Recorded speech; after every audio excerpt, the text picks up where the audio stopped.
नमस्कार दोस्तों, story audio book Mumbai channel में आपका स्वागत है। अगर आपको यह कहानी पसंद आती है तो चैनल को सब्सक्राइब करें। तो चलिए शुरू करते हैं। अब तक आप लोगों ने सुना कि किस तरह से जाह्नवी और विशाल की रिसेप्शन पार्टी में अनाया आती है और उन लोगों को गुस्सा दिल कर वहां से चली जाती है, जैसा कि अनाया ने सोचा था। जैसे ही पार्टी खत्म हुई, विशाल गुस्से में चिल्लाते हुए बोला, किसने अनाया को इनवाइट किया था? इतना बोलकर वह अपने मॉम डैड की ओर देखता है तो उसकी माँ उसे समझाते हुए बोली, मैंने नहीं किया था बेटा, और भला मैं उसे इनवाइट क्यों करूंगी? मैं तो उसे अपने घर की बहू बनाना चाहती थी, तो भला मैं उसे इनवाइट क्यों करने लगी? दिव्या और उसके पिता ने भी मना कर देते हैं। तभी विशाल की नजरें दूर बैठी हुई जाह्नवी पर गई तो वो गुस्से में जाह्नवी की ओर देखकर बोला, क्या तुमने उसे इनवाइट किया था? जाह्नवी को लगा कि वह प्रेग्नेंट है और अब तो उसकी बीवी है, तो वह जो चाहे वह कर सकती है। इसलिए वह घमंड में बोली, हाँ बिल्कुल, आखिरकार मैं उसे दिखाना चाहती थी कि तुम मेरे हो और हम दोनों की प्यार की निशानी इस दुनिया में आने वाली है। और उसमें बुरा भी क्या है? वह मेरी सौतेली ही सही बहन है, इसमें गलत क्या है? यह सुनकर विशाल की मुखिया कस गई। उसने गुस्से में जाह्नवी के बाल खींचते हुए दांत पीसकर बोला, लगता है तुम्हारी कुछ ज्यादा ही हिम्मत बढ़ गई है। तुम्हें एक अच्छा सबक सिखाने की जरूरत है। इतना बोलकर वह उसे बालों से खींचते हुए ही कमरे में ले गया। विशाल की इस हरकत पर उसकी मां ने भी ज्यादा ध्यान नहीं दिया। वह वैसे भी जाह्नवी को पसंद नहीं करती थी और जाह्नवी यह हरकत उससे भी पसंद नहीं आई थी।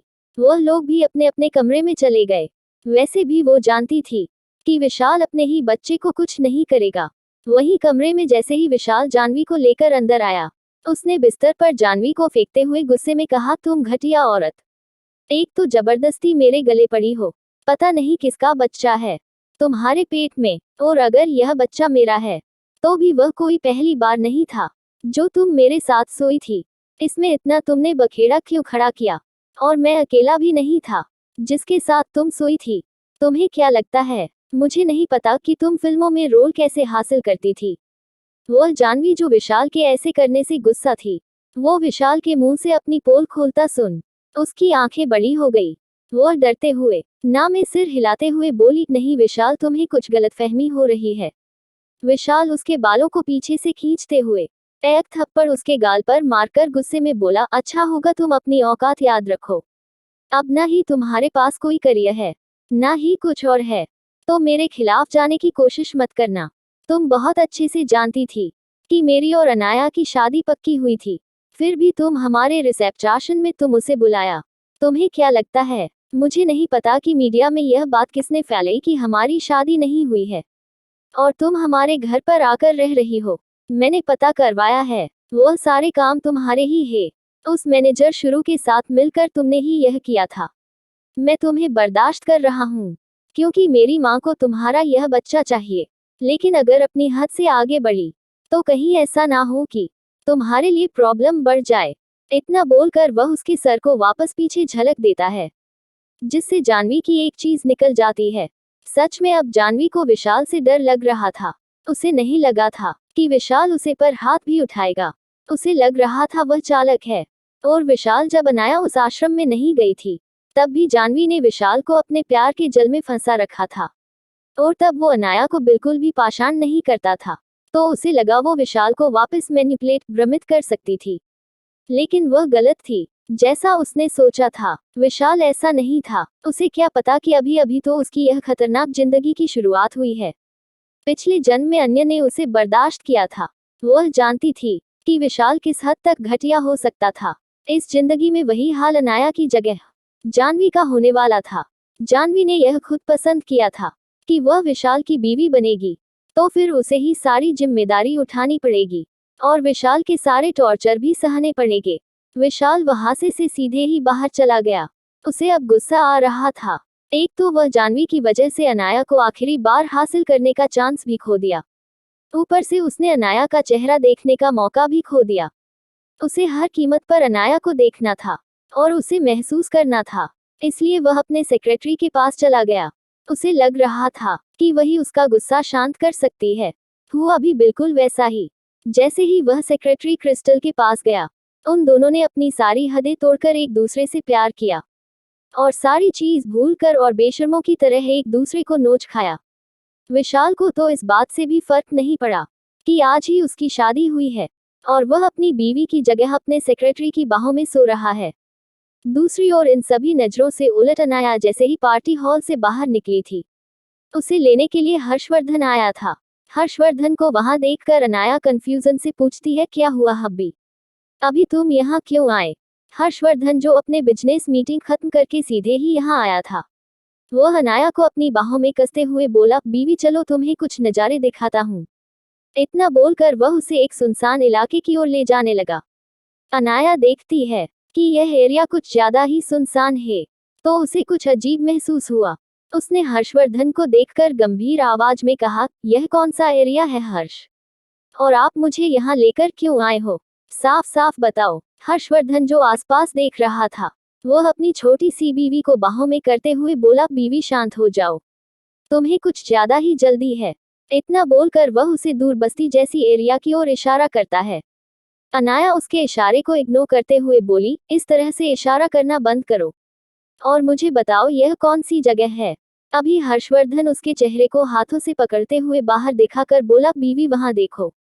अनाया उस ओर देखती है, जो एक छोटे से बस्ती जैसा एरिया था, लेकिन बस्ती से ज्यादा वह गुंडों का अड्डा था। वहां पर छोटे छोटे घर थे, लेकिन वह कोई अच्छा एरिया नहीं था। वहां पर हर तरफ गुंडे ही गुंडे थे। यहाँ पर आम शख्स का निकलना तो जैसे मौत के मुंह से निकलने के बराबर था। इस एरिया के कोने में एक सुनसान गली थी। तभी एक आदमी जिसने नकाब पहना हुआ था और वह वहां खड़ा था, उस पर अनाया की नजरें गई। उसके पास एक कैदी की ड्रेस में औरत भागते हुए आई और कुछ बातें करने लगी। उस नजरे को देखकर अनाया की आंखें चमकने लगी। उसने हर्षवर्धन से कहा, यह यहाँ पर, लेकिन यहाँ कैसे आए? तो हर्षवर्धन उसे बाहों में खींचते हुए बोला, जैसा तुमने कहा था, यह सच में बेवकूफ निकली। इसने जेल से भागने की कोशिश की और मैंने उसकी थोड़ी सी मदद कर दिए और यह भागकर यहीं पर आए। इसने किसी से कांटेक्ट किया था जिसने उसे यहाँ मिलने को कहा था। यह सुनकर अनाया उसे कॉर्नर की ओर देखते हुए बोली, इसका आगे का प्लान क्या है? हर्षवर्धन उसे देखते हुए बोला, वह तो अभी पता चल जाएगा, तुम देखते जाओ। वैसे मेरे रीडर, मुझे इस इंसान का नाम कमेंट करके जरूर बताना जो जेल से भागा था। क्या अनाया को उसका प्लान पता चलेगा? और विशाल क्या अभी भी अनाया के पीछे जाएगा? अब तक आप लोगों ने सुना कि जेल से भागा हुआ कैदी किस इंसान से सुनसान इलाके में मिलता है, जिसे दिखाने के लिए हर्षवर्धन अपनी बीवी के साथ वहां आता है। वैसे अब तक तो आप लोगों को पता चल गया होगा कि वह इंसान कौन है, और नहीं पता तो ने बता देता हूँ। यह कोई और नहीं रवीना दुबे थी, जिसे अनाया के उकसाने की वजह से जेल से भागने की कोशिश की थी और हर्षवर्धन की मदद से वह कामयाबी हो गई थी। उन लोगों की ओर देखते हुए अनाया अविश्वास में बोली है, वैसे हस्बैंड उन दोनों को उठा लो। इस तरह से छुप छुप के खेल बहुत खेल लिया। यह सुनकर हर्षवर्धन उसे अपनी बाहों में करते हुए बोला, जैसा मेरी बीवी कहेगी बिल्कुल ऐसा ही होगा। इतना बोलकर वह कुछ इशारा करता है और वह लोग वहां से निकल जाते हैं। हर्षवर्धन के डाक हाउस में, यह हर्षवर्धन का वही जाना माना खौफनाक अड्डा था, जहां पर लोगों को टॉर्चर करने के लिए लाया जाता था। और अंडरग्राउंड वहां पर एक अपनी जेल भी थी, जहां पर हर्षवर्धन अपने दुश्मनों को तड़पाने के लिए बंद कर रखता था। वहां पर बहुत सारे कैदी थे, जैसे यह कोई असली जेल हो। आप हर तरफ अजीब और गरीब खून की बदबू आ रही थी और हर तरफ लोगों की चीखने चिल्लाने की आवाज आ रही थी। उसी तरह आगे कमरे में दो लोगों को बांध कर रखा गया था। उन लोगों को पहले ही आधे घंटे तक टॉर्चर कर दिया गया था।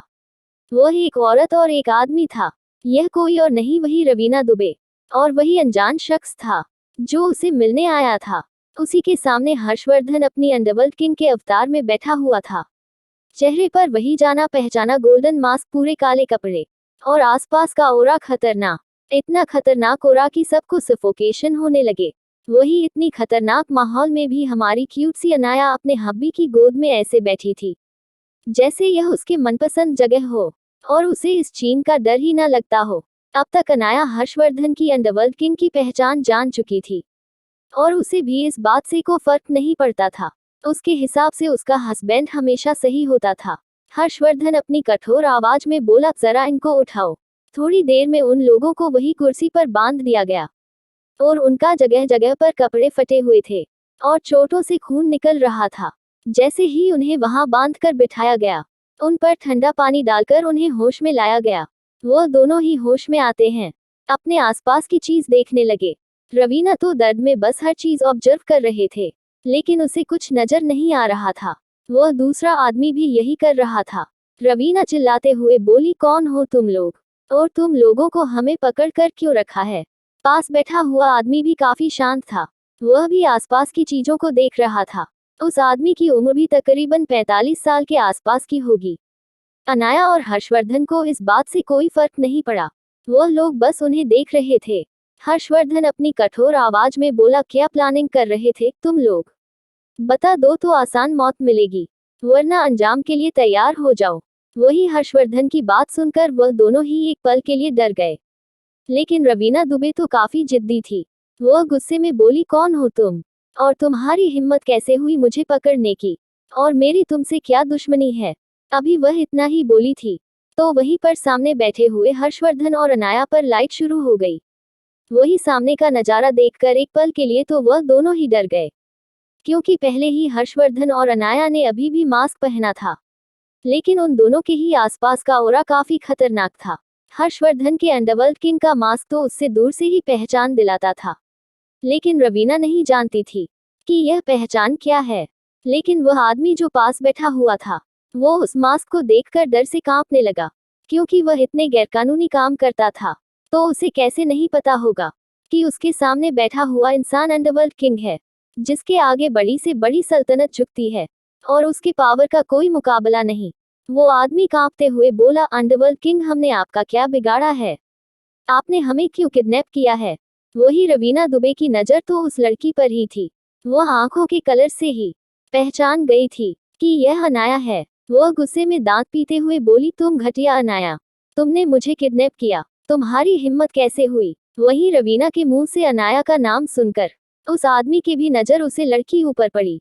उसे भी विश्वास नहीं हो रहा था कि वह लड़की जिसे मारने के लिए वह कई सालों से मेहनत कर रहे थे, वो उसके सामने थी। वह नफरत से अनाया को देखते हुए धीमे से बोला, यह अभी भी जिंदा है। आज मेरे पास अच्छा मौका होता तो हम कहीं और होते, तो इसे अभी मार देता। लेकिन वह आदमी नहीं जानता था कि उसकी वह धीमी फुसफुसाहट सामने बैठे हुए शैतान ने सुन ली है, और यह उसकी जान ले सकती है। एक तेज धारदार चाकू उड़ते हुए उसकी गर्दन के नजदीक से गुजरा और उसकी गर्दन पर एक तेज घाव बनाते हुए पीछे दीवार पर धंस गया। वह आदमी तुरंत दर्द से तड़पते हुए छटपटाने लगा। तभी हर्षवर्धन की खतरनाक आवाज आई, लगता है तुम कुछ ज्यादा ही खाली बैठे हो, और तुम्हें अपनी जान से प्यार नहीं रहा, जो तुम मेरे सामने ही मेरी जान को मारने की प्लानिंग कर रहे हो। वही उस खतरनाक आवाज को सुनकर तो वह डर से कांपने लगा। अनाया हर्षवर्धन को शांत करते हुए बोली, चलो पहले कुछ जानकारी लेते हैं। इतना बोलकर अनाया उसकी गोद से उठी और रवीना के सामने जाते हुए बोली, चलो अब अपना मुंह खोलो, तुम्हारा क्या रोल है मेरी मॉम की डेथ में? यह सुनकर रवीना डर से कांपते हुए बोली, मैं तुम्हारी माँ हूँ, तो मेरे साथ ऐसा नहीं कर सकती, और मैं तुम्हारी माँ के साथ कुछ नहीं किया। यह सिर्फ तुम्हारी गलतफहमी है। जो कुछ भी किया वह इन लोगों ने किया। इतना बोलकर वह पास पड़े हुए आदमी को देखकर इशारा करती है। वह आदमी भी गुस्से में दांत पीसकर बोला, हमने कुछ नहीं किया, सारा प्लानिंग तो तुम्हारा ही था, तुम्हें ही मदद चाहिए थी, हमने तो बस तुम्हारी मदद की। रवीना भी गुस्से में बोली, तुमने कोई हमारी मदद नहीं की थी, वह सब कुछ तुम्हें ही करना था, तुमने ही सामने से हमें कांटेक्ट किया था। मुझे नहीं पता कि तुम्हारी क्या दुश्मनी थी गीता कपूर से, जो तुम उसे मारना चाहते थे, लेकिन तुम मार नहीं पा रहे थे, इसलिए तुमने मुझसे हाथ मिलाया था। वही उन दोनों की आपस की बहस सुनकर अनाया गुस्से में चिल्लाकर बोली, बस आवाज नीचे, मुझे बहसबाजी नहीं सुननी, मुझे बस सच सुनना है कि तुम लोगों ने मेरी माँ को कैसे मारा। क्या अनाया को अपने सवालों को जवाब मिलेगा, और क्या वो अनजान इंसान की सच्चाई अनाया जान पाएगी? डार्क हाउस के सेल में अब तक आप लोगों ने सुना कि अनाया अपनी मां की मौत के पीछे का रीजन रवीना दुबे को पूछती है, जो अभी यूकी कैद में थी। लेकिन रवीना और वो दूसरा आदमी आपस में लड़ने लगते हैं, तो अनाया गुस्से में चिल्लाकर बोली, साफ साफ बताओ उस वक्त क्या हुआ था। इतना बोलकर वह अपने हाथ में चाकू उठा लेती है और उन दोनों को ही शरीर में जगह जगह पर कट लगाने लगती है। रवीना दर्द से तड़पते हुए बोली, मैं बताती हूँ। अब तक वो समझ गई थी कि कुछ भी छुपाने का कोई फायदा नहीं। वो पहले ही अनाया की क्रूरता देख चुकी थी, ऊपर से अंडरवर्ल्ड किंग उसके साथ था, तो वो डर से कांप रही थी। वो डरते हुए बोली, उस वक्त मेरे अंदर लालच आ गया था। मुझे तुम्हारी माँ की जगह चाहिए थी। तभी किसी अनजान शख्स ने मुझसे कांटेक्ट किया और मुझसे कहा कि अगर मैं उसका साथ दूंगी तो वह गीता कपूर को मारने में मेरी मदद करेंगे और मैं बाद में उसकी जगह ले लूंगी। लेकिन बदले में उसने कहा था कि वह तुम्हें भी मार देंगे। लेकिन तुम्हारे पिता तुम्हारी जायदाद चाहते थे और मैं भी, इसलिए उसने तुम्हें जिंदा रखा। मुझे उससे ज्यादा कुछ नहीं पता। अनाया किसी शैतान की तरह हंसते हुए बोली, यह बात मुझे पहले ही पता है। मुझे यह बताओ, तुमने एग्जैक्टली क्या किया था? यह सुन रवीना को यकीन नहीं हुआ कि अनाया पहले ही सब जानती है। वो समझ गई अब कुछ भी छुपाने का कोई फायदा नहीं। वो डरते हुए बोली, मैं किसी को तुम्हारी माँ की कार के ब्रेक फेल करने के लिए मदद की थी। तुम्हारी माँ काफी ज्यादा सिक्योरिटी में रहती थी, इसीलिए कोई उसके विला में घुस नहीं पाता था। लेकिन तुम्हारे पिता की वजह से मैं जा सकती थी, इसलिए मैंने किसी को वहां जाने में मदद की और उसने तुम्हारी मोम की कार में छेड़छाड़ की, उनके ब्रेक फेल किए और अंदर कोई जहरीली गैस छोड़ दी ताकि तुम्हारी माँ अपना दिमागी संतुलन खो दे। उसके बाद क्या हुआ मुझे नहीं पता। यह सब कुछ इसी ने किया था। इतना बोलकर वह पास पड़े हुए आदमी की ओर इशारा करती है। वही उसकी बात सुनकर अनाया का खून खौल रहा था कि उसकी माँ को क्या क्या बर्दाश्त करना पड़ा होगा। वह चाहती थी कि उसकी माँ बहुत अच्छी फार्मासिस्ट थी, उसे दवाएं और केमिकल की बहुत अच्छी नॉलेज थी, इसीलिए वह मामूली गैस उसके शरीर पर कोई इफेक्ट नहीं किया होगा। लेकिन फिर भी इन लोगों ने उसके खिलाफ साजिश की। नाया पास खड़े हुए हर्षवर्धन के सेक्रेटरी को कुछ इशारा करती है। वह सेक्रेटरी तुरंत बड़ा सा कंटेनर लाता है जिसमें से कई सारी दवाइयों का गैस था। वो जबरदस्ती उस गैस का मास्क रवीना दुबे के चेहरे पर लगाती है।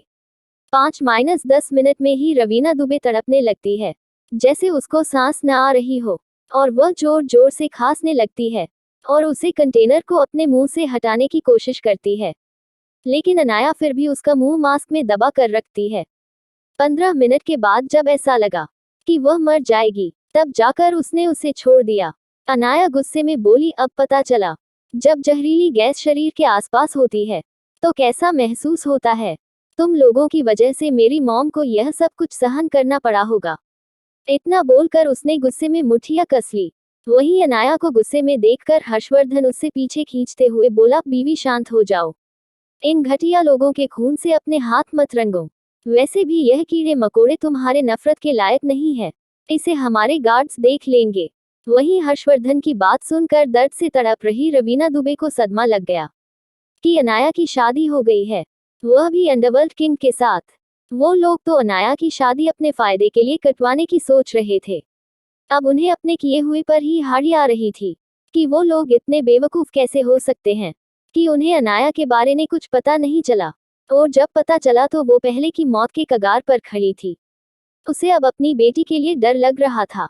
वो जानती थी कि अनाया किसी को नहीं छोड़ेगी। तभी उसके कानों में किंग की आवाज आई। हर्षवर्धन अपने सेक्रेटरी रजत से बोला, इन्हें जिंदा जंगली जानवर के सामने डाल दो। इसकी हर चीख मुझे सुनाई देनी चाहिए। उसके ऑर्डर मिलते ही गार्ड बिल्कुल वैसा ही करते हैं। रवीना दुबे को जंगली जानवरों के बीच डाल देते हैं, क्योंकि हर्षवर्धन ने कई सारे जंगली जानवर पाल रखे थे। तकरीबन 15-20 मिनट तक रवीना दुबे की चीखें अनाया के कान में पड़ती है। बाद में एक लंबी चीख के बाद सब कुछ शांत हो जाता है।